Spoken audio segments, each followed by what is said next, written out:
Alchemist নিয়ে যদি কোনো তদন্ত সেন্ট্রাল এজেন্সি করে সেটা তাদের ব্যাপার, তারা কোথায় চিঠি দেবে, কাকে কি জিজ্ঞাসা করবে, সেগুলো সম্পূর্ণ তাদের ব্যাপার। আমি শুধু এইটুকু বলতে পারি, অ্যালকেমিস্ট নিয়ে যদি তদন্ত হয় তাহলে তো প্রথম অ্যারেস্ট করা উচিত মিঠুন চক্রবর্তীকে, যিনি অ্যালকেমিস্টের ঘোষিত ব্র্যান্ড অ্যাম্বাসেডর ছিলেন, যিনি অ্যালকেমিস্টের হয়ে প্রচার করতেন, যার ছবি দিয়ে অ্যালকেমিস্ট প্রচার করত।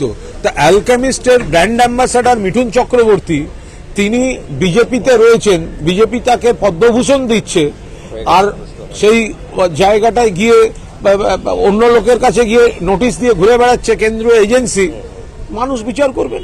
14তে রাজ্যসভা পাঠিয়েছিল কেডি সিংকে 65 কোটি টাকা নিয়ে তৃণমূল। মমতা ব্যানার্জি নিজে টাকাটা ডিল করেনি, মুকুলকে নির্দেশ দিত, মুকুলদা ডিল করত।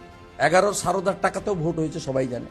একা উপেন বিশ্বাস ছাড়া সবাই নেয়। উপেন বাবুকে জিজ্ঞেস করবেন, অত্যন্ত অনেস্ট একজন রিটায়ার্ড আপনার আইপিএস, যিনি লালু প্রসাদ যাদবকে গ্রেপ্তার করেছিলেন। 14 সালে নির্বাচনে আমি এবং শিশির বাবু একমাত্র টাকা নিই, আলকেমিস্টের টাকা।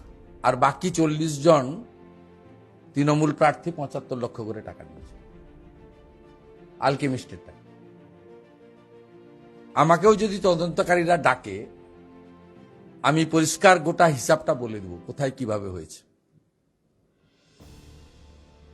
অর্থাৎ এই তৃণমূলকে আলকেমিস্টের কেসটা মনে রেজিস্টার দিল্লিতে হয়েছে, তো এখানেই ভালো করে এদেরকে আপ্যায়ন করা উচিত।